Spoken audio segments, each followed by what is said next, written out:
Hola, ¿qué tal? Este es un nuevo programa de resumen latinoamericano que, como todas las semanas, estamos emitiendo desde Argentina para todo el mundo. Nos pueden ver y escuchar también nuestros programas radiales en nuestra página web resumenlatinoamericano.org. Y vamos a hablar hoy, obviamente, de Palestina, porque sigue siendo uno de los temas más importantes de la problemática internacional, por lo menos para nosotros y nosotras, porque allí está otra vez el aparato genocida israelí tratando de agrandar aún más la masacre que viene realizando en Gaza. Ya están en Rafah, están bombardeando las tiendas de campaña, las carpas que los refugiados que venían del norte y del centro de Gaza huyendo de los ataques tremendos que ha hecho Israel allí. Estamos hablando ya de prácticamente 34.000 asesinados y asesinadas, y en Rafah se fueron concentrando alrededor de 1,5 millones de palestinos y palestinas que fueron bombardeados estos días con la excusa de liberar 2 rehenes argentinos. Se asesinó a 250 palestinos y palestinas. Sin embargo, la resistencia sigue diciendo en los comunicados que no se va a mover del territorio, que el pueblo palestino está aferrado al territorio y que finalmente Palestina va a vencer.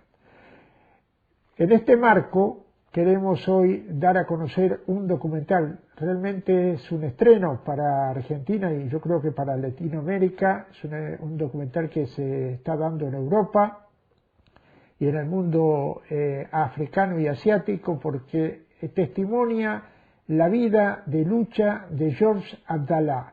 Georges Abdallah es un luchador libanés que fue parte de las Fuerzas Armadas Revolucionarias Libanesas, y desde que formó ese grupo se insertó en la lucha por la libertad y la independencia del pueblo palestino. Él se considera un combatiente de la causa palestina y un Fedayin. Precisamente el documental se llama Fedayin, el combate de Georges Abdallah. Fedayines son precisamente los luchadores árabes que se insertaron en distintos momentos en defender la causa palestina. Este documental habla de su vida, de su lucha.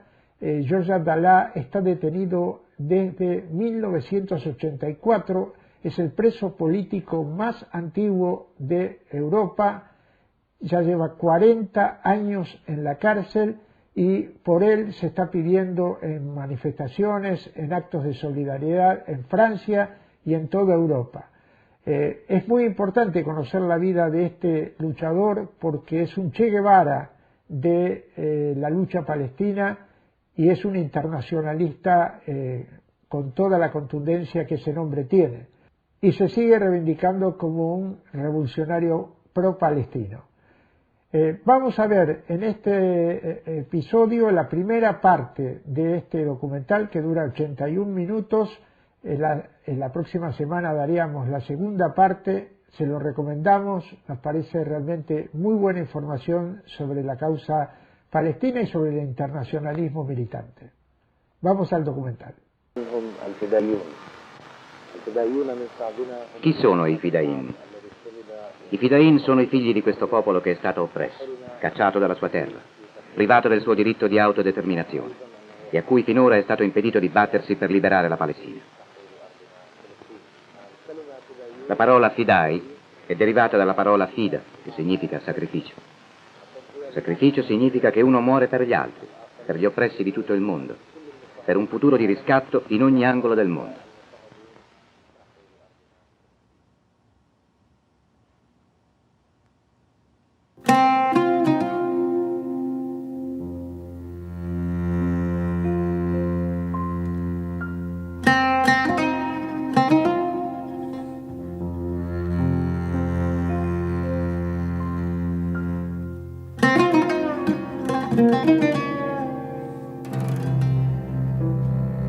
La Nakba de 1948, Elle est le vécu quotidien de tout un peuple. De ses entrailles surgissent aussi des longs cortèges des Fedayin et les enfants de l'intifada. Elle est la Palestine de tous les jours.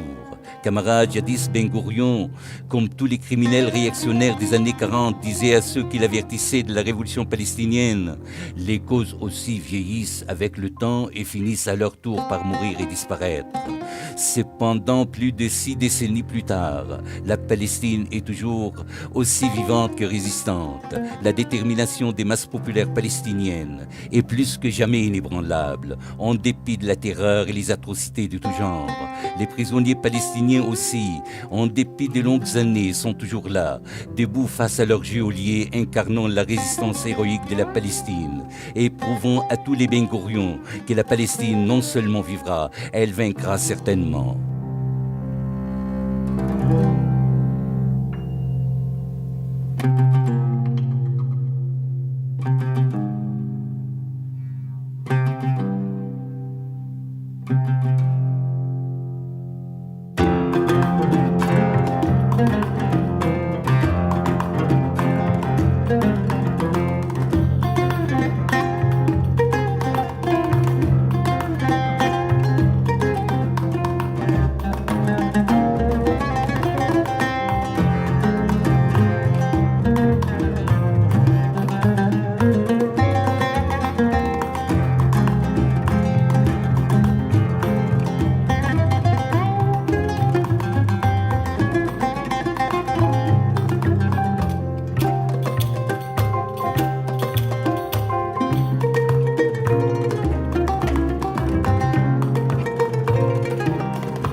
جورج عبد الله رح يرجع. جورج عبد الله رح يرجع. واسمع يا فرنساوي اسمع. اسمع يا فرنساوي اسمع. جورج عبد الله ما بيرجع. جورج عبد الله ما بيرجع. حرية. جورج عبد الله. حرية. جورج عبد الله. ليبراسيون. جورج عبد الله.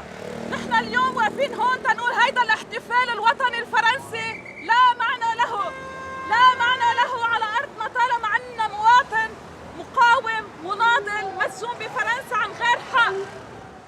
35 سنة جورج عبدالله بالسجن بفرنسا من وقت اجتياح إسرائيل لبيروت سنة 82.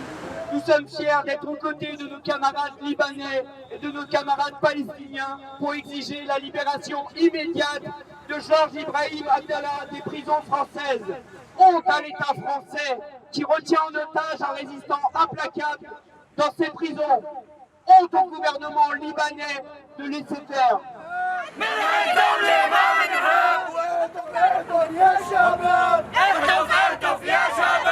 Parce qu'il est un communiste arabe, parce qu'il est un pro-palestinien, pourquoi on ne va pas le libérer? C'est dans notre culture que la Palestine, si elle n'est pas libérée, nous on ne va pas être libérés.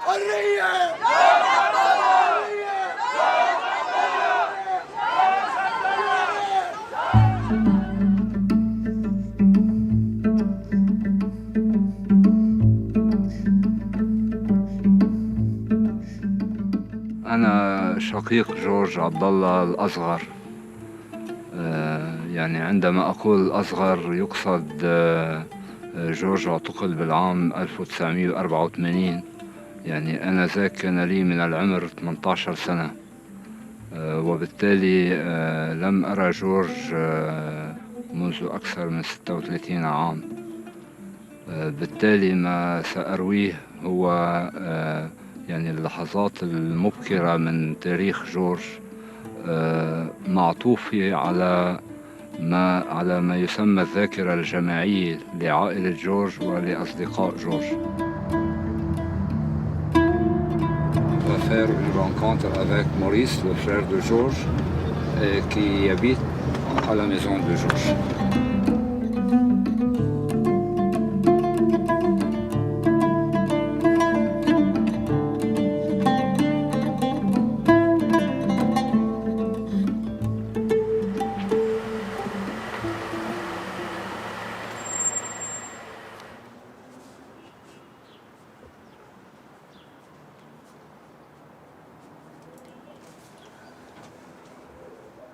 جورج مدرسة. جورج علمني القراءة والكتابة. جورج علمني القصص الصغيرة عن الضيعة، عن الالتصاق بالضيعة، عن الأرض، عن الزيتون، عن الزرع، عن العيلة. ولما كبرنا علمنا نفكر بالسياسة. جورج أولاً يعني بدأ حياته العملية مدرساً لدى وزارة التربية في منطقة نائية جداً من لبنان، في منطقة أكروم.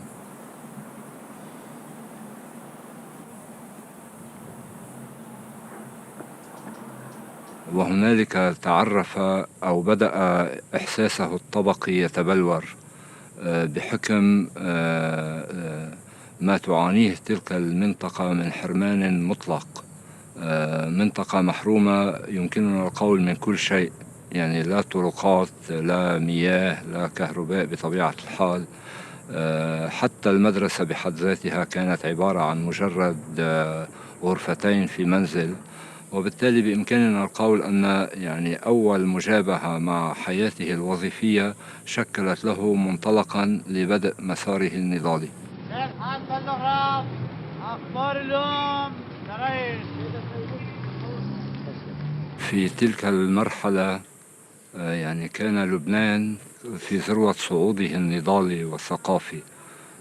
في حينه كان اليسار عموما على المستوى الدولي والعربي واللبناني، أيضا على المستوى العربي كانت الحالة القومية أيضا في مرحلة صعود بفعل حضور تراث جمال عبد الناصر، وفي سياق صعود الثورة الفلسطينية، وخاصة لدى انتقالها إلى لبنان.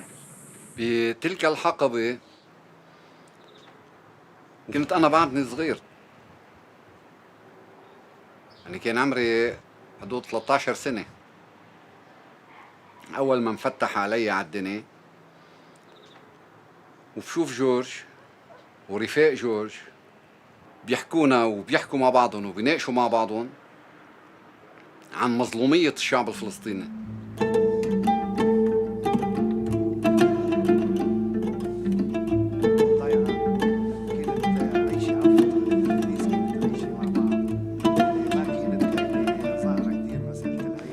بذكر هيك بيي واصدقائه كانوا يحكوا عنه انه لما يقعدوا بدهم يعملوا ديوان ويقعدوا يعملوا قعده بعد الظهر، يتصنع هو يعتمد انه ينجدوا بيت فيه راديو لحتى يسمعهم، يحط على اذاعه الجبهه الشعبيه لتحرير فلسطين. طبعا باثناء ما كان في تلفزيون ولا كان في، والراديوات كانت معدوده، يعني معدوده بكذا بيت. صح. ما كان هو يعتمد يتقصد ياخذ هيدي الناس على هيدا البيت ويحط على هيدي الاذاعه حتى انه يسمعهم انه في شيء اسمه فلسطين، في شيء اسمه اسرائيل محتله ارض، محتله، يعني ينمي الحس القومي عندهم وينمي لهم انه نحن شعب عربي. يعني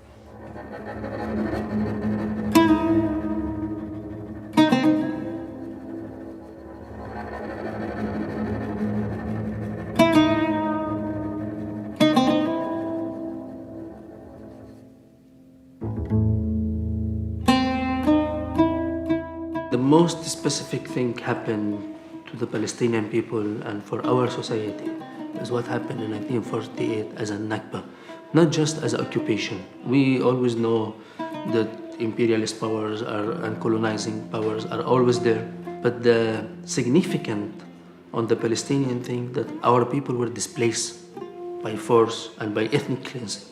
And this is what makes our struggle a bit different.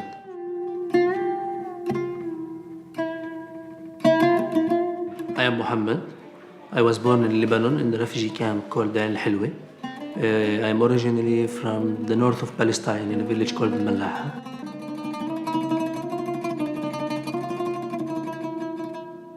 Palestine was under occupation and still under occupation historically. Our people never had independence and self-determination during the Ottoman Empire and even before, after that for the British Mandate or British colonialism. The entire region have fallen under a new colonization and colonized power, mainly the British and the French. And so the Arab world of today is the product of the Sykes-Picot agreement. And the Arab states today has been states that were literally the borders drawn by these two men, these two generals that represented the French and the British colonization. To the United Nations also came the problem of Palestine, a British mandate since the end of World War I. In recent years, this small country had been the scene of disorder and bloodshed. The age-old struggle between Arab and Jew and the aspirations of the Jewish people for a homeland, aspirations which had been intensified through the persecution of the Jews before and during World War II, had aggravated the Palestine problem.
The vast majority of the Palestinian people were displaced from their homeland, and they become refugees in Jordan, Syria, Lebanon, and even inside Palestine itself. Majority went to Jordan based on the borders, because the north of Palestine has border with these three Arab nations. Our family, for example, and we come from a village that it's just in a border between Syria and Lebanon. So half of the family went to Syria and half of the family went to Lebanon. This have created a new reality for our people and new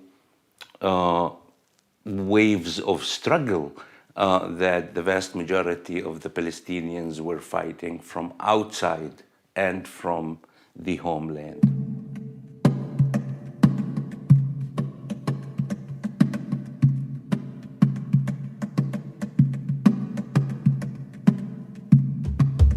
And for 20 years after that, Palestinians were living without any real organizations and mobilization.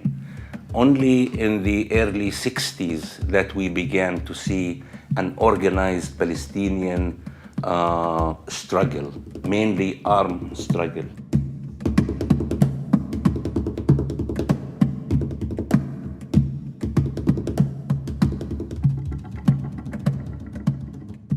You know, when we talk about the modern Palestinian liberation movement, we think about the 1967 occupation as a major impetus for this shift, for this evolution and development of the Palestinian struggle. And this was a major factor because it was a huge defeat for the Arab regimes at the time and for the belief that, you know, sort of Palestinians could rely on the state powers around them to provide some kind of route to liberation.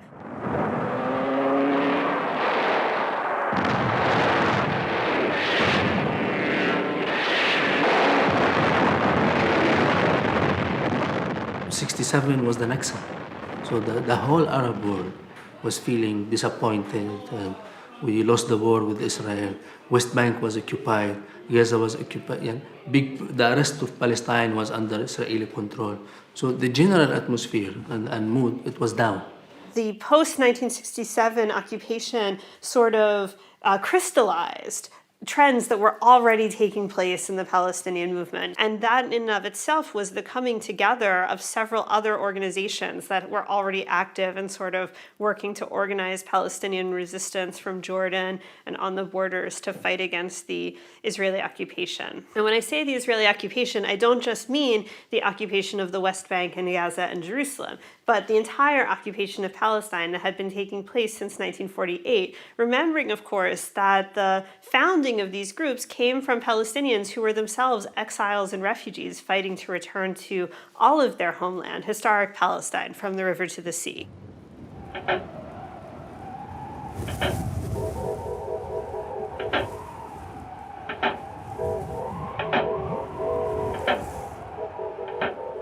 The Palestinian Revolution and the armed struggle was mostly concentrated in Jordan, on the borders of Palestine, and particularly in Al-Aghwar, or the valley.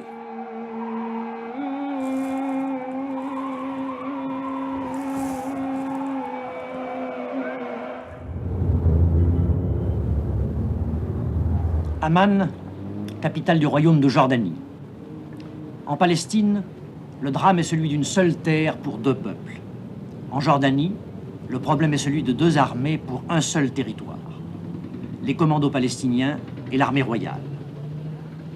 C'est le débat qui vient de connaître, au cours des dernières heures, une nouvelle phase.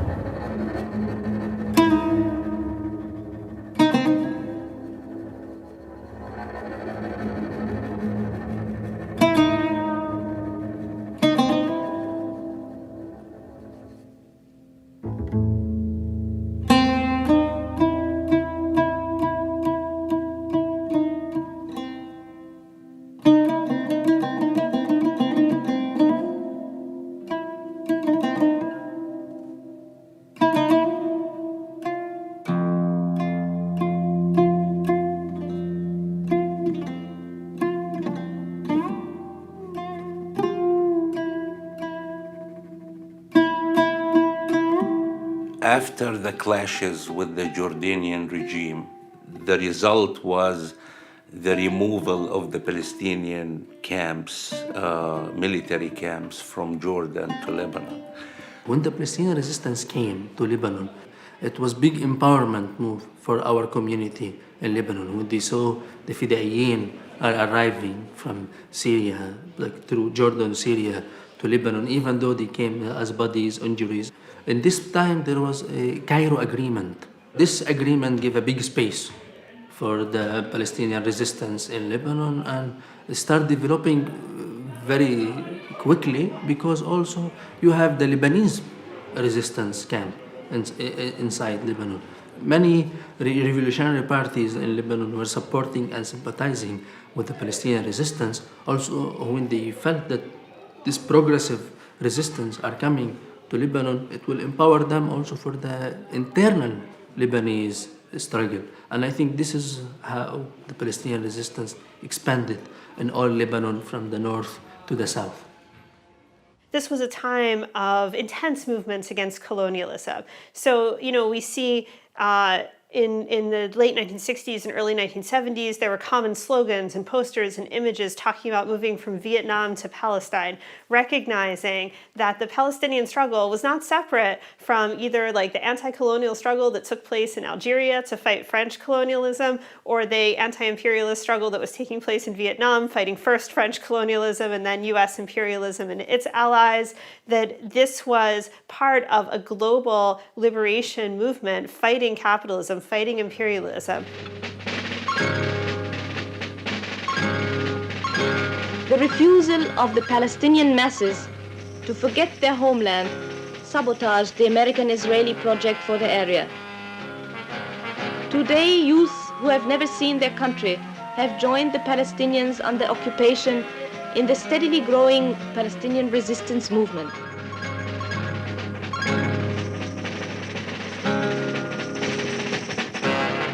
The PLO is the sole representative of all the Palestinian people in occupied Palestine and in exile. It is a social, political, and military reality. It is all the Palestinian people united in their common national cause.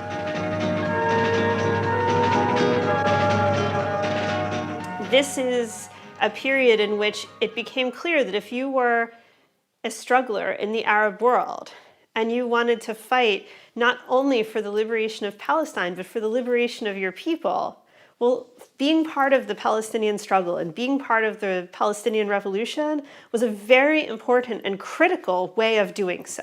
And we had hundreds of youth and hundreds of people coming to Lebanon to join the Palestinian revolution, because many Arabs found that this is the way to liberate even their own country, is by liberating Palestine as the cause of the Arab people. So for George to join the Palestinian struggle and to defend Lebanon was a very natural thing to do. It was the natural thing to do.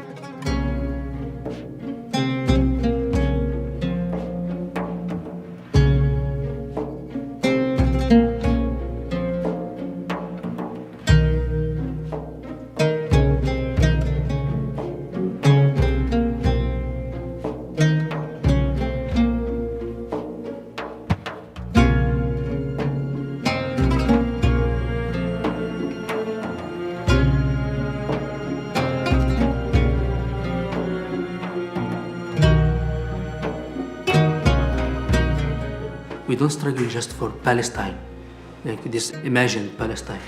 Palestine means for us rights.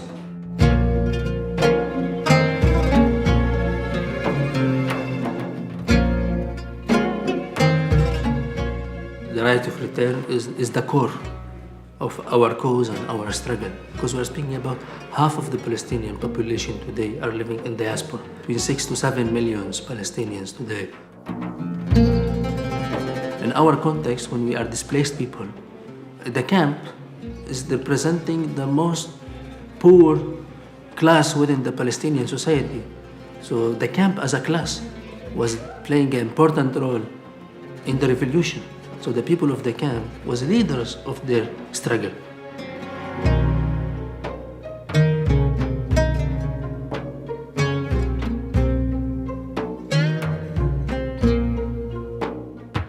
We have a very famous slogan within the Palestinian National Liberation Movement saying that the camps are the tank for the revolution, because the Fedayin were coming from the camps.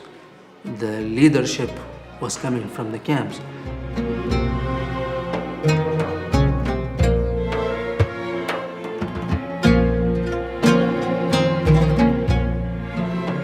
From the birth of the modern Palestinian resistance and until 82, who built this resistance? It was the people of the camps who conducted the armed operations. The people of the camps, they are the one who give blood and money. The Palestinian resistance used to go to the camp to fundraise, not to the bourgeoisie.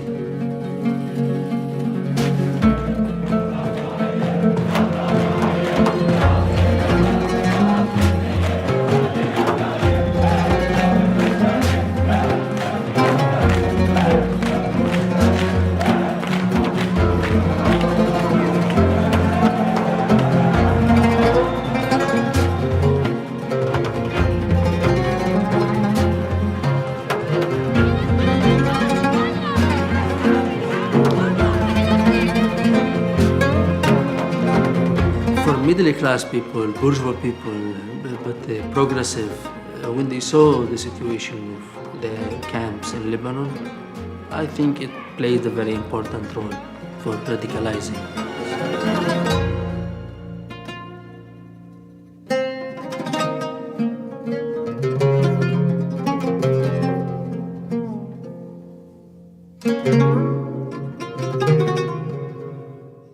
For Georges Abdallah, seeing the reality of the Palestinian people in Lebanon, it was confrontation with the reality.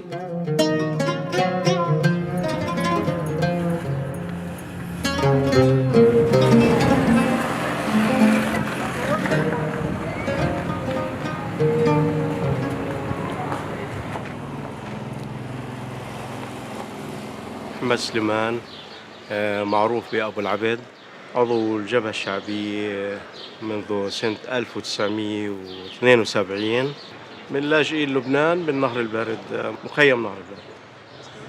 أنا من لاجئين ال 48 لجأنا من فلسطين، احنا من القرى شمال فلسطين اللي هسه المعروفة حاليا بدولة إسرائيل المغتصبة. لجأنا على لبنان، طبعا أنا من مواليد لبنان، لجأ آبائنا وأجدادنا وسكننا بالمخيمات.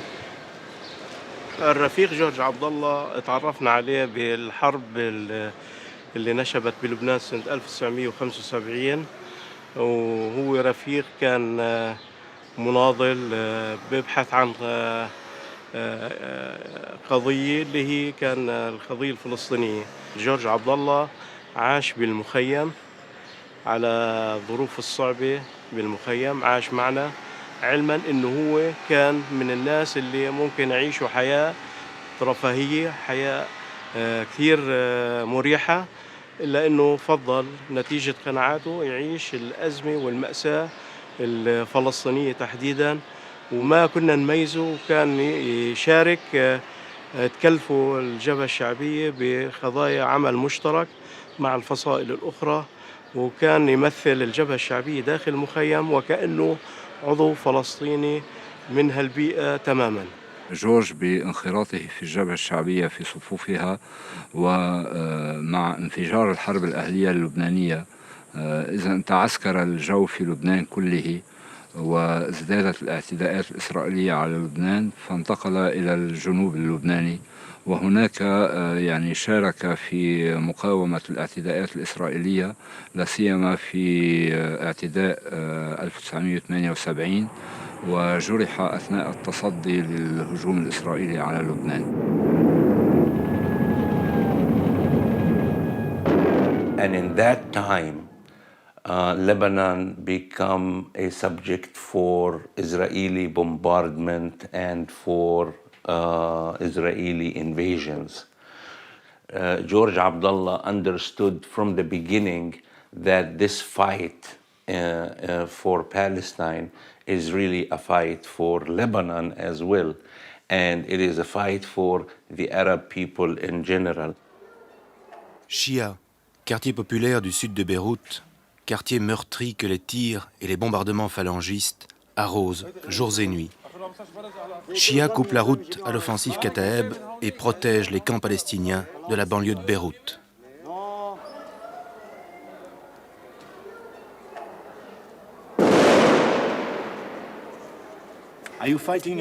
Ce sont les chrétiens que vous combattez?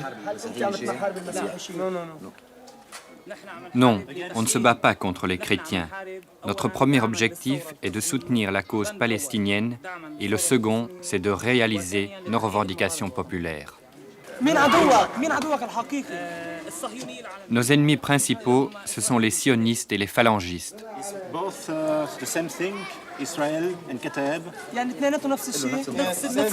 La ligne politique de ces deux ennemis est identique. En fait, les phalangistes sont les représentants de la classe bourgeoise au Liban. Cette classe qui se trouve au pouvoir depuis toujours et qui, bien entendu, tient à conserver intacts ses privilèges. Dans ce contexte, il est normal que les couches populaires formulent des revendications politiques et sociales à l'égard du pouvoir et les défendent. Mais ce gouvernement, lui, n'ose pas se mesurer directement avec les masses pauvres et progressistes. Il tente de le faire indirectement en lançant contre elles les phalanges. Alors pour vous, ce n'est pas une guerre entre chrétiens et musulmans? Non, non, non. Alors là, absolument pas. What's so-called civil war in Lebanon, it wasn't really a civil war. It was a normal struggle between the right wing and the left wing in Lebanon. And the fight was there. It was anti-fascism, it was a fight anti-colonialism, it was a revolution inside the Lebanese society against the reactionaries. So, but this war weakened the Palestinians' resistance. And that's why this reactionary camp in Lebanon was supported by the Zionists, by the imperialist colonialist power. We cannot deny the relationship between Ismail, the Phalangists, and those right-wing Lebanese political parties with the Zionists. They received them military aid, the trainings in Israel. Lebanon was certainly a place where this was seen, and certainly in the 1970s and in the 1980s when the Palestinian Revolution was at its peak there. And this cannot be separated from from the development of forces that led to the civil war in Lebanon, to the violent and brutal attacks of the Israeli occupation in the early 1980s and the invasion of Beirut in 1982. It was an attempt to destroy everything that had been created and the really revolutionary environment that existed on many levels inside Lebanon.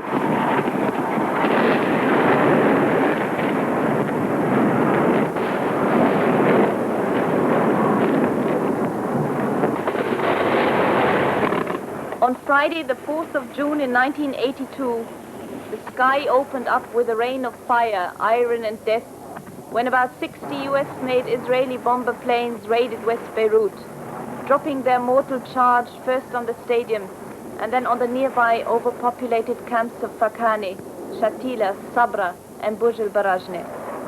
This was the beginning of Israel's savage war of siege against the Palestinian and Lebanese people, killing and mutilating over 100,000 civilians. The Phantom, F-15 and F-16 bombers left thousands of dead and razed the camps in South Beirut from the ground. 10,000s of Lebanese and Palestinian families found themselves without homes, without their belongings, without food, without shelter.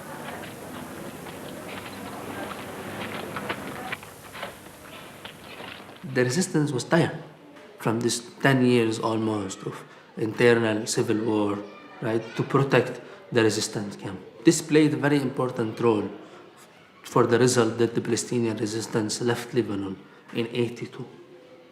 This created a very special relation inside the Palestinian society. So how the people of the camps felt after the resistance left.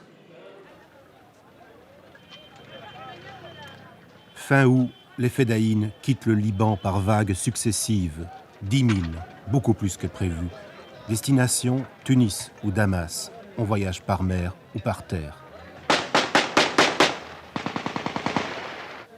Qu'est-ce que ça représente pour vous le départ? شو بيمثل بالنسبة لك ذهاب الفلسطينيين؟ ذهابهم بداية الثورة مش نهايتها. إن شاء الله على كل بلد بيروحوا بيعملوا الثورة، إن شاء الله. 10 jours d'adieu frénétique à Beyrouth, dernier sanctuaire de la résistance palestinienne. Ces quartiers, les Fedayin les ont disputés avec courage pendant 2 mois aux Israéliens. Ils y abandonnent leur famille, la peur au ventre. Ils ignorent que l'armée israélienne occupera tout dans quelques jours et que le sang des civils coulera.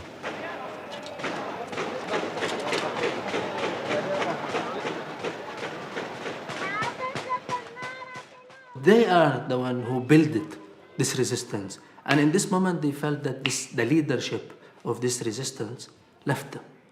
And they felt that they are alone.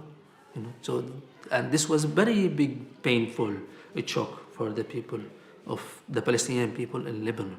After this, few months later, Sabra and Shatila happened. As a result, so it confirmed to our people that you are alone.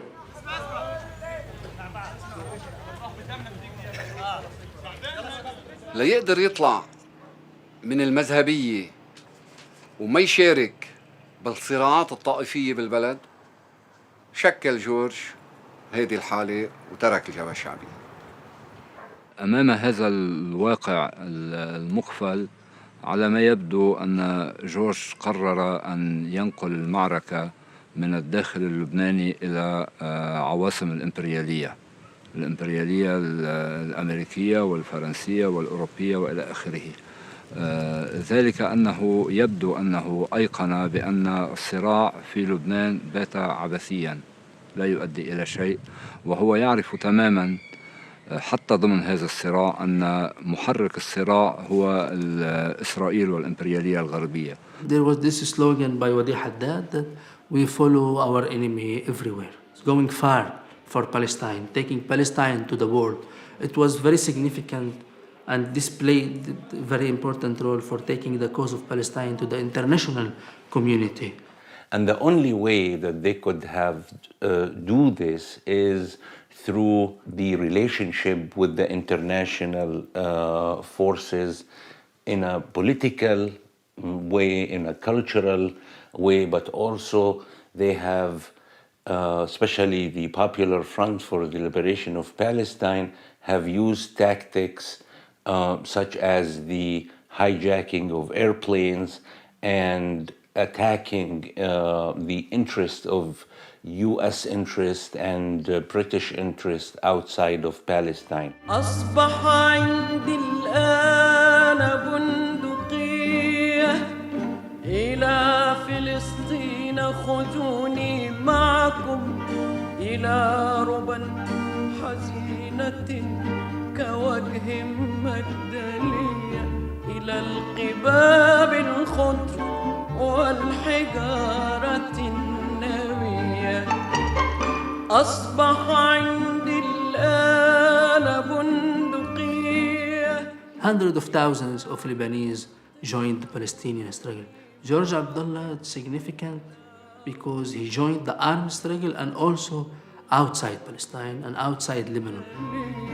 إلى القباب الخضر والحجارة النوية 20 عاما وأنا أبحث عن أرض وعن هوية 20 عاما وأنا أبحث عن أرض وعن هوية أبحث عن بيتي الذي هناك عن وطني المحاط بالأسلاك أبحث عن طفولتي وعن رفاق حارتي أبحث عن طفولتي. Je suis Jean-Louis Chalancé, je suis avocat, j'ai défendu de nombreux militants, de nombreuses organisations depuis presque 40 ans. L'affaire en elle-même, sur le plan judiciaire, il a été arrêté pour des faux papiers. Ensuite, on a bizarrement trouvé des armes qui auraient été utilisées dans le cadre d'actions militantes et donc on l'a inculpé à l'époque pour complicité d'assassinat, puisque les armes qu'on avait découvertes chez lui avaient servi aux exécutions des attachés militaires israéliens et américains à une tentative d'homicide contre le consul des États-Unis à Strasbourg. Et il y a d'autres militants de l'organisation des FARL qui ont été pas arrêtés en France, mais qui ont été arrêtés en Italie parallèlement.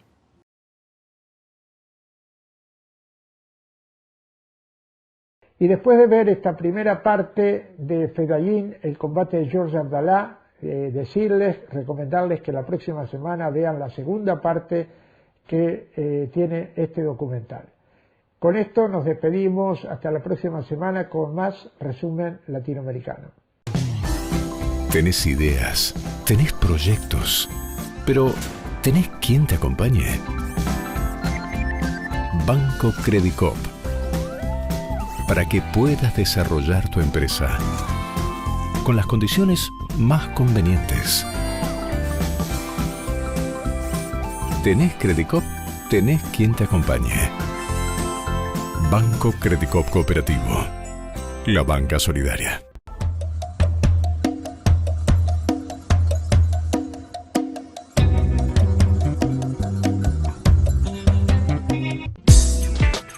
Sindicato de Visitadores Médicos, Asociación Agentes de Propaganda Médica de la República Argentina.